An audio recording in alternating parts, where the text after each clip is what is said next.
Bonjour à tous et puis merci pour cette opportunité de présenter quelques résultats de cette recherche prospective justement sur la question du rapport du citadin à la nature en ville.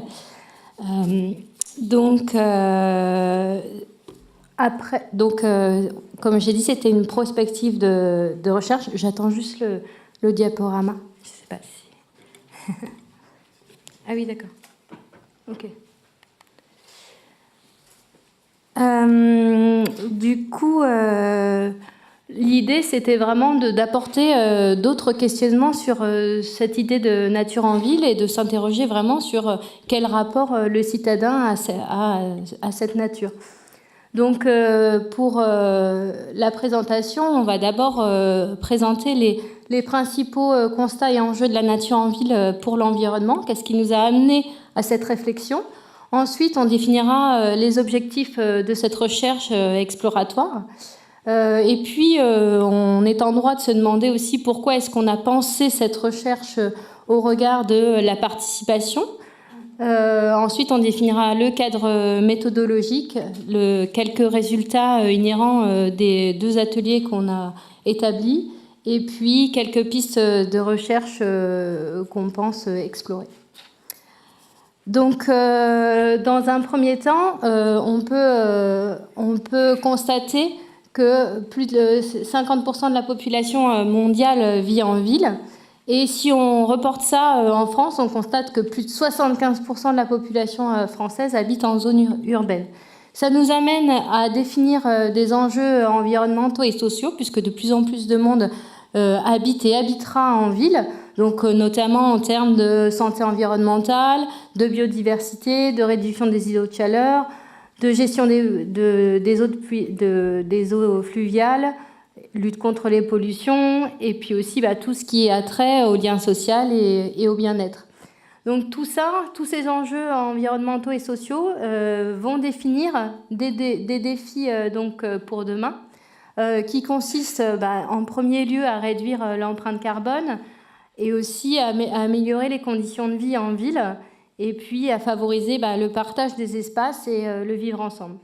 Donc l'ensemble de ces constats nous ont amenés à formuler la question suivante. Est-ce que la compréhension du fonctionnement naturel médiatise l'appréhension du changement climatique ?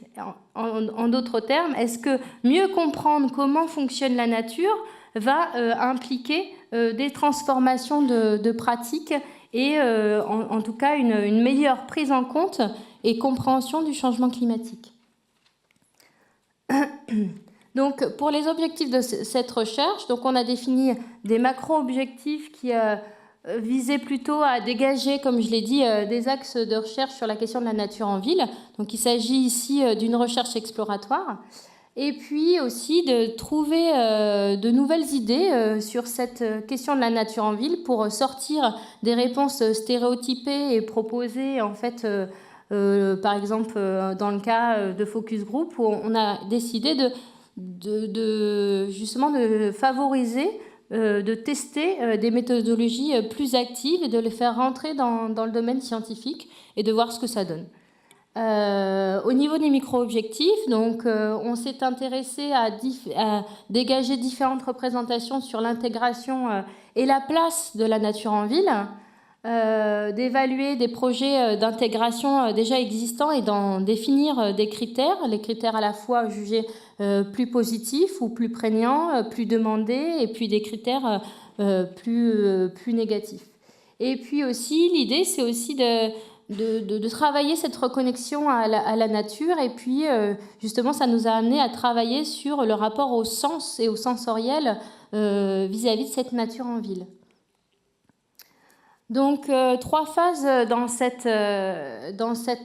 recherche exploratoire. Une première phase qu'on ne développera pas ici, qui s'attelait justement à faire un retour d'expérience auprès des experts intégrant la nature pour justement définir au regard des projets existants, des projets qui eux-mêmes qui ont conduit, et puis des projets qu'ils connaissaient, des critères plus ou moins positifs sur l'intégration de cette nature, les choses à refaire, les choses à ne pas refaire, etc. Donc on a conduit 23 entretiens Donc ça mêlait, enfin il y avait plus de représentants, d'experts techniques et scientifiques, quelques porteurs de projets et quelques acteurs locaux, élus, etc. Dans la phase 2, il s'agissait donc la phase 2 s'est nourrie de la phase 1. Il s'agissait d'élaborer un atelier créatif avec les citadins pour essayer de comprendre leur représentation de la nature et puis aussi toujours de creuser l'évaluation de ces projets existants pour voir si voilà, il y avait des possibilités de création d'une nature en ville un peu différente et des choses aussi à reprendre de la nature dans le sens global et à remettre en ville. Donc là, il y a eu 10 habitants. Et puis cette phase 2, les résultats, en tout cas les premiers pressentis de la phase 2 nous ont conduit à élaborer la phase 3. Donc là, c'était plutôt un atelier compréhensif qui réunissait à la fois citadins et parties prenantes. Donc l'idée, c'était vraiment de confronter les points de vue sur la notion de nature en ville et toujours d'évaluer les projets existants et de co-construire justement une idée de nature en ville. Donc là, il y a eu 12 habitants et 5 experts. On a essayé d'avoir une représentativité, même si, enfin voilà, c'est une recherche exploratoire, ça n'a pas du tout de vocation de résultats inférentiels, c'est vraiment pour dégager des pistes de recherche, mais d'avoir un panel plus ou moins représentatif à la fois en banlieue, sur les territoires de résidence et puis sur la catégorie socio-professionnelle. Donc du coup, on s'est posé la question aussi sur pourquoi est-ce qu'on va finalement penser cette recherche sous l'angle de la participation. Déjà, c'était pour réunir deux mondes qui sont plus ou moins différenciés et séparés, qui n'ont pas beaucoup l'occasion de communiquer, à savoir le monde des citadins et le monde scientifique. Donc voilà, c'était pour aussi laisser la place finalement à l'expertise habitante et donc de rendre ce citadin non plus consommateur et usager de la ville, mais aussi bel et bien un acteur de la ville. Donc c'est vraiment de répondre à la fois aux besoins du citoyen tout en conservant un intérêt scientifique. Donc tout ça, ça nous a mené à la question suivante. Finalement, l'idée, c'était de s'interroger sur les représentations de la nature en ville et de dégager à partir de ça des idées prospectives d'aménagement de cette nature par et pour l'habitant. Donc, on va faire, comme je l'ai dit aujourd'hui, plus un focus sur les deux ateliers qu'on a réalisés. Donc, ces ateliers ont été réalisés avec le soutien logistique d'EcoWork, donc du coup qui nous a aidés tant en termes logistiques qu'en termes d'animation de la journée, plus précisément avec Lucie Chartouni. Du coup, pour tracer un petit peu le déroulé de cet atelier habitant, on s'est fixé sur 3 axes de recherche, à savoir d'une part, comme je l'ai dit, la sensorialité de la nature. Donc quel sens on donne, quels sont les sens qui sont utilisés dans cette nature en ville, est-ce qu'ils sont présents, absents et à quoi ils renvoient en fait. Pour ça, on a utilisé une méthode de photolangage, donc on a demandé aux gens d'apporter des photos sur les sens que leur évoquait la nature en ville. Et donc du coup, l'idée, c'était collectivement de définir les photos les plus appréciées et préciser leur choix. Ensuite, le deuxième axe, c'était comment est-ce qu'on pense la nature en ville. Donc là, c'était plutôt une phase de créative avec un brainstorming et de ça a découlé donc 10 questions. On a posé 10 questions sur à la fois les représentations, l'évaluation et puis aussi comment on imagine la nature en ville aujourd'hui et demain. Et enfin, le troisième axe, c'était plutôt d'imaginer, donc de rentrer vraiment là dans la prospective, une requalification de lieux de nature en ville intégrant justement cette nature avec la construction d'un template parcours usager, où là, il y avait 3 types de quartiers différents, assez emblématiques, hein, un quartier d'affaires, un quartier d'habitation classique. Et puis, l'idée, c'était de définir les changements. Quels sont les changements à opérer dans ces lieux-là, quelles sont les expériences touchant au sens qu'on cherche à mettre en évidence ou qu'on aimerait dans ces lieux-là, et puis aussi définir des types d'usagers. Donc là, je ne vais pas vous présenter l'ensemble des résultats, puisque ces ateliers ont eu lieu il y a un mois, mais je vais vous présenter des bribes. Alors, encore une fois, ces résultats n'ont pas vocation à être transférables et inférentiels, puisqu'on est dans une prospective et dans une recherche exploratoire, mais ça nous laisse quand même avoir des éléments intéressants pour définir d'ultérieures questions de recherche. Donc, sur la question en fait des sens, à la question quelle photo de nature préférez-vous et pourquoi, on a eu un total de 60 occurrences, et puis il n'y a pas de hiérarchie, il n'y a pas de différence entre l'ensemble des sens, mais l'idée ici c'est juste de vous montrer ce que les gens mettent derrière les sens en fait. C'est-à-dire, par exemple, la vue, elle a été choisie 13 fois, et derrière la vue, il y a l'idée d'un horizon. Ce qui manque, le débat s'est tourné autour du fait que en ville, l'horizon est bouché, et que du coup, la nature qu'on aime, c'est la nature où on voit loin, c'est des paysages de montagne, mais aussi des paysages, des plaines. En tout cas, ce sentiment d'horizon qu'on n'a pas en ville. Ensuite, on a eu l'odorat avec 12 occurrences. Donc là, sur cette question-là, il y a eu un débat sur justement l'odeur de la nature comestible. C'est ça qui, en tout cas, était le plus important pour les gens. Ensuite, le toucher avec 11 occurrences. Donc là, c'était centré sur plutôt des éléments floristiques, par exemple les troncs d'arbres, quelque chose de très sensoriel. Et puis ensuite, on a eu le goût avec 8 occurrences. Donc là, sans surprise, qui se sont centrés sur les fruits et légumes. Et enfin, l'ouïe, donc plutôt là, centré sur la relation à l'eau. Donc tout ce qui était les paysages d'eau, de mares, de fontaines, etc. Et c'était très relié au sentiment de calme qu'apportait cette relation à l'eau. Donc tout ça, en fait, cette première phase, elle a amené à des débats justement sur les sens, et c'est ce qu'on cherchait, à ce qu'ils échangent entre eux. Et puis finalement, en débattant, les habitants se sont mis d'accord sur le fait qu'en ville, finalement, on n'a pas tellement de connexion au sens. Finalement, tout ce qui est toucher, odorat, etc., peut-être que c'est là quelque part, mais en tout cas, les éléments de la ville viennent étouffer ces sens liés à la nature en ville. Donc il y a un manque au niveau de l'odorat, du toucher, de la vue avec cette idée d'obstruction, l'odorat avec l'idée de la pollution, et le toucher c'était vraiment décrit comme quelque chose de suspicieux. Même si on est dans un parc en ville, c'est pas comme à la campagne. On a toujours l'impression que c'est sale, on regarde avant de s'asseoir, on touche pas les feuilles, il y a toujours une pellicule grasse sur les feuilles, etc. Donc même si elle est là, cette nature finalement, elle n'est pas très propre entre guillemets, et on ne lui fait pas confiance.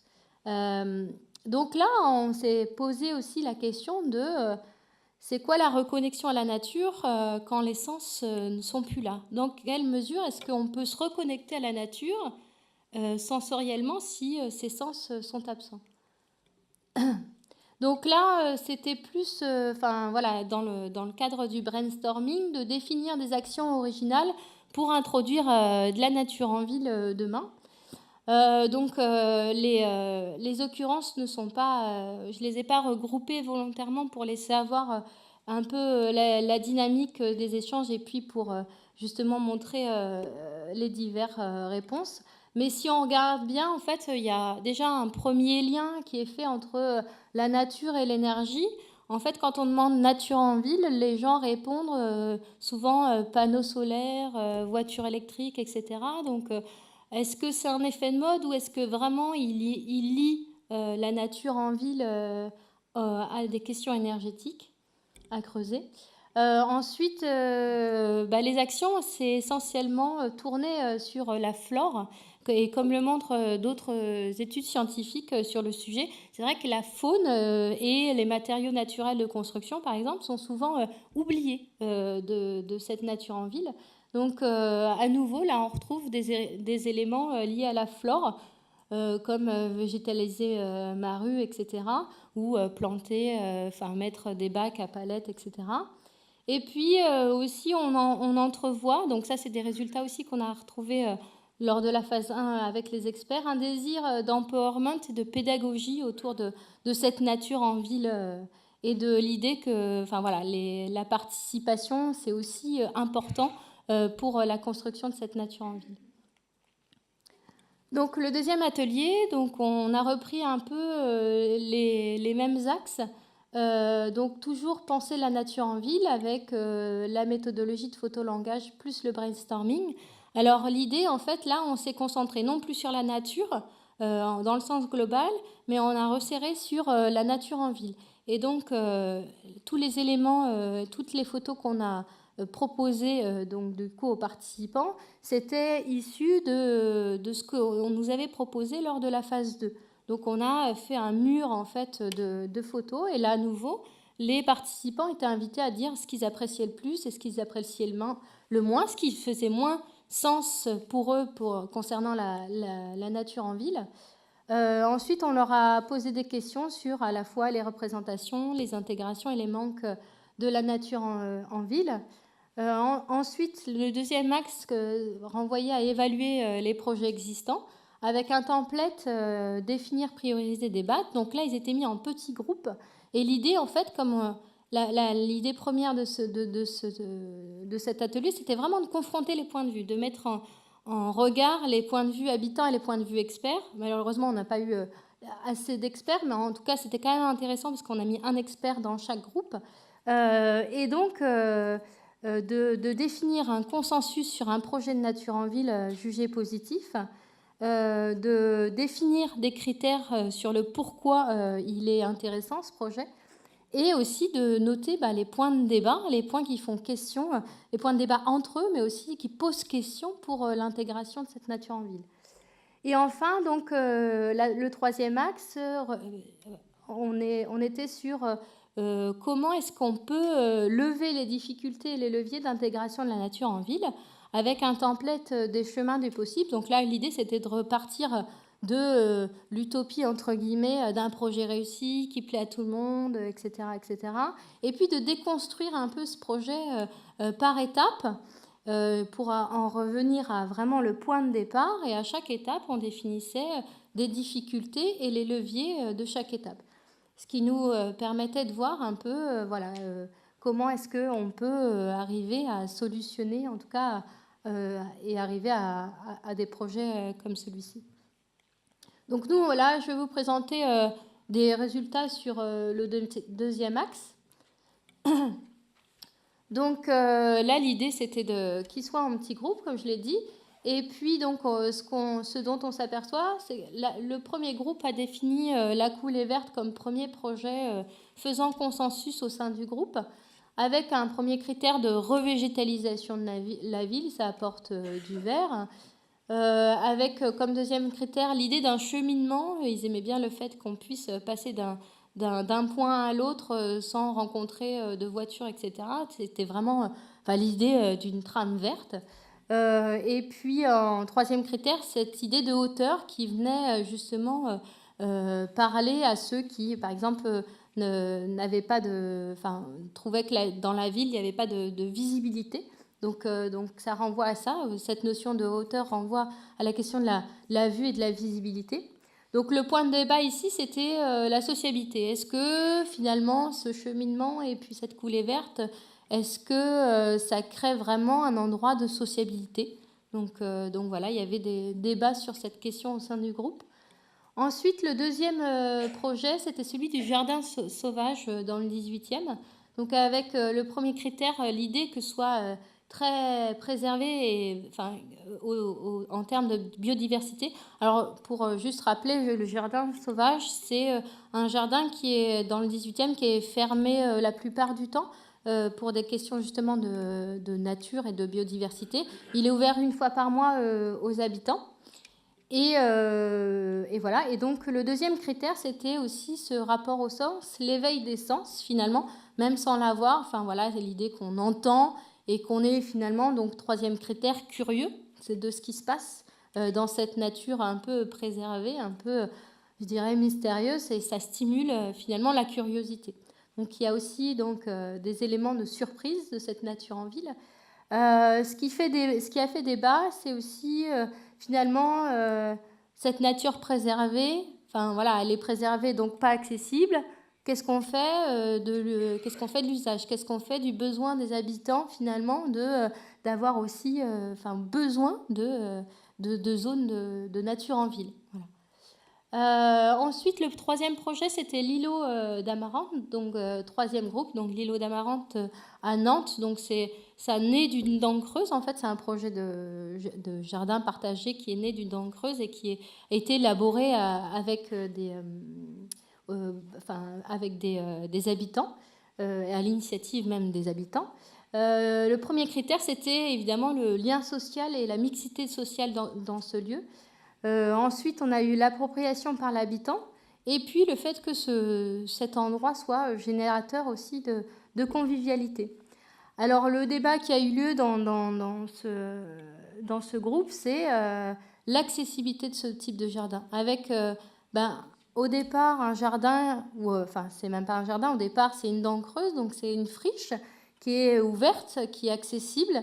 Et puis, on va venir construire un jardin qui va créer de la sociabilité, mais qui va aussi mettre des barrières et donc réduire l'accessibilité des participants, enfin en tout cas des citadins. Donc voilà, ça a fait débat aussi. Et le dernier projet, donc Veni Verdi, c'est un projet d'agriculture urbaine, donc qui s'installe à la fois dans les collèges, dans les écoles, etc. Donc le premier critère, c'était l'aspect participatif. Et puis aussi le côté pédagogique, en même temps que d'être utile à la biodiversité. Et donc là, le débat qui s'est opéré, c'est plus sur un débat sur la nature spontanée versus maîtrisée.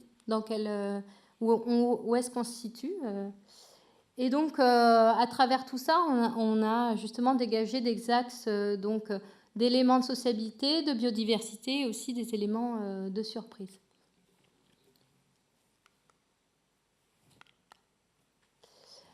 Donc du coup, l'ensemble de ces informations, c'est pas terminé, hein, donc justement, on a encore beaucoup de données à traiter, mais nous a conduit à définir des pistes de recherche qui nous semblent intéressantes, notamment sur comprendre quelle nature en ville, pour qui et pourquoi, en faisant l'hypothèse que justement on est tous différents et qu'une nature en ville, pour certains, sera appréciée différemment par d'autres. Par exemple, si vous êtes contraint de l'environnement et que vous n'avez pas de possibilité de partir de la ville, peut-être qu'il vous faudra des endroits d'activité, des parcs, etc.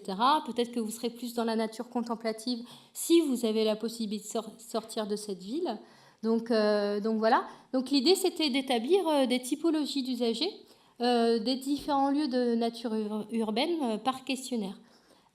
Donc du coup, en faisant varier à la fois les villes, la taille des villes et les formes naturelles. Et aussi en faisant varier les usages. Pour vraiment comprendre les clusters qui se forment quand on parle de nature en ville. Bâtir quoi, pour qui et comment, en gros. La deuxième idée de recherche, c'est se centrer justement sur cette reconnexion à la nature en ville. Et on se demandait dans quelle mesure est-ce que cette nature en ville, elle serait médiatrice des pratiques environnementales. En gros, est-ce que mieux comprendre le fonctionnement naturel via la nature en ville inciterait, ou en tout cas amènerait les personnes à établir des gestes plus respectueux de l'environnement. Donc là, il s'agit d'établir une expérimentation visant à mesurer l'effet de la reconnexion de la nature, par exemple en essayant dans un premier temps de définir un indicateur de connexion à la nature et puis de mettre en relation cet indicateur avec les pratiques réalisées à domicile ou encore sur le lieu de travail. Enfin, donc, du coup, là, une idée de recherche plus qualitative. Donc, l'expérience de nature, on s'est posé la question si l'expérience de nature était diverse selon les typologies urbaines, est-ce que, justement, elle peut enrichir la façon de concevoir. Donc, l'idée ici, c'était de reprendre et de refaire avec les citadins des entretiens et des récits longs sur les expériences de nature urbaine et d'en dégager des critères liés à la morphologie. Et donc, ceux dans différents, en prenant différents échantillons, donc des urbains, des périurbains, et puis toujours avec l'idée de grandeur, de taille de ville. On pourrait imaginer des entretiens in situ ou à domicile, ou aussi des entretiens individuels, ou pourquoi pas en groupe, mais l'idée c'était vraiment de recueillir des perspectives individuelles qu'on ramasserait ensemble. Voilà, merci.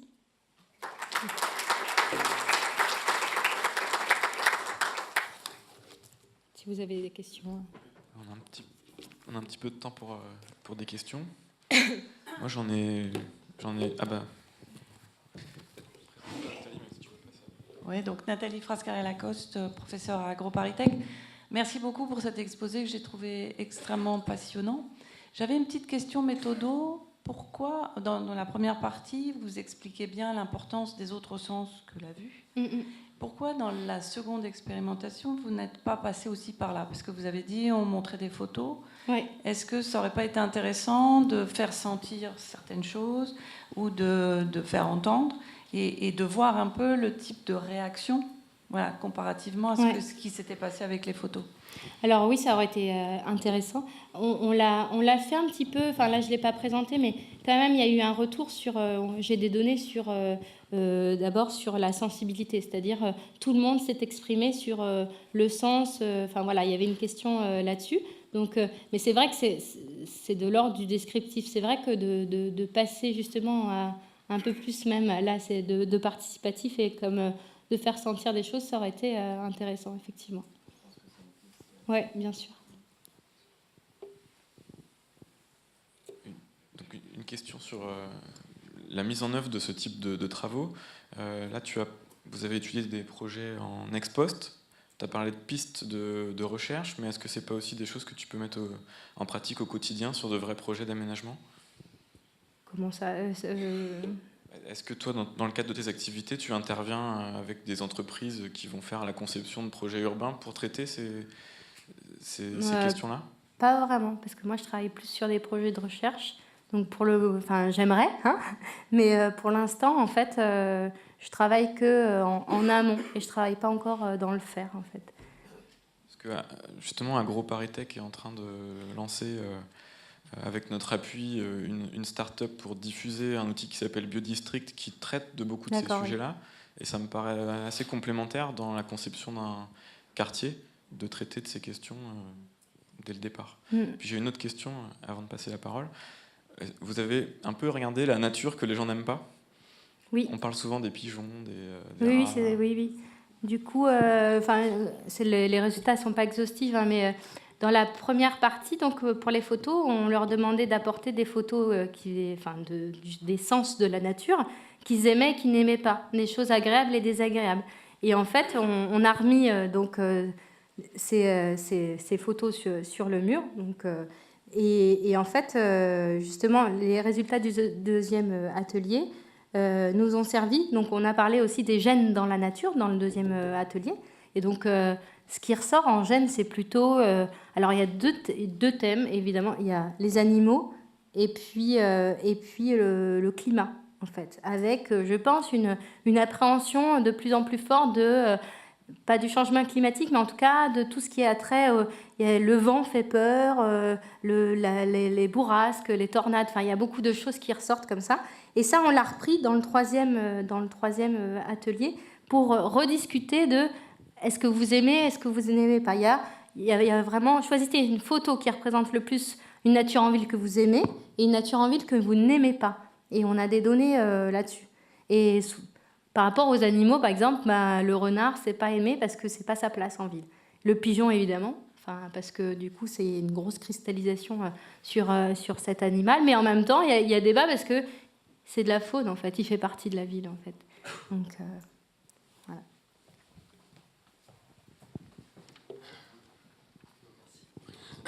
Christian Binetruy. Je vais vous reposer une question que je vous ai déjà posée. Moi, je suis assez mal à l'aise sur le terme central que vous avez choisi, nature. Pourquoi ? Parce que pour moi, elle commence à la mauvaise herbe et puis elle chemine au travers des parterres fleuris qui meurent, qui sont artificiels, etc. Et le fait de réunir des personnes, un échantillon de personnes,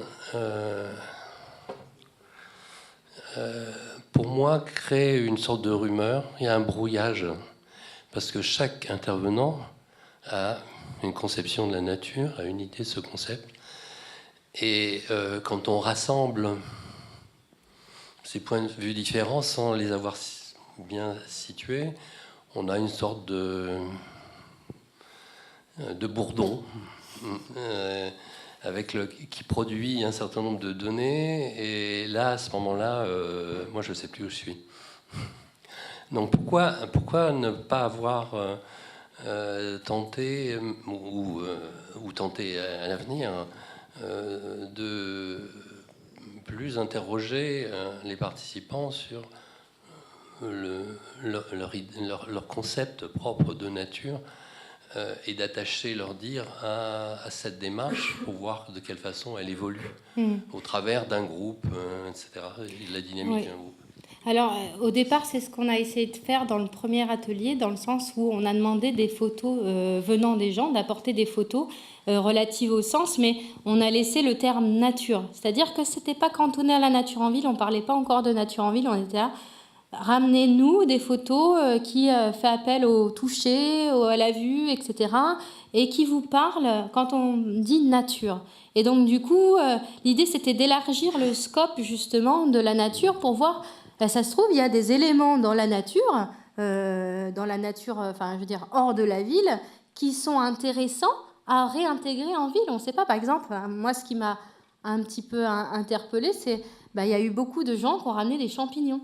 C'est vrai, enfin voilà, parce que ça sent bon, parce qu'il y a une idée, enfin voilà, d'agriculture aussi, mais un peu sauvage, enfin voilà, l'idée, enfin des sous-bois, l'odeur des sous-bois, ça rappelait plein de trucs. Donc voilà, l'idée c'était vraiment de rapporter des éléments de nature pour voir dans quelle mesure est-ce que, justement pour pas avoir cette idée de nature en ville figée qui se cantonnerait à ce qu'on fait aujourd'hui et qui est très bien par ailleurs, mais voilà, qui se cantonnerait à un toit végétalisé, de l'agriculture urbaine, d'essayer de trouver, et c'est pour ça qu'on a fait cette méthodologie aussi, d'autres pistes d'intégration de cette nature qui provient de la nature au sens large, en fait. Voilà. Mais alors c'est des débuts, c'est un test, c'est balbutiant, mais je veux dire, c'est vraiment l'idée qu'on a essayé de faire. Merci.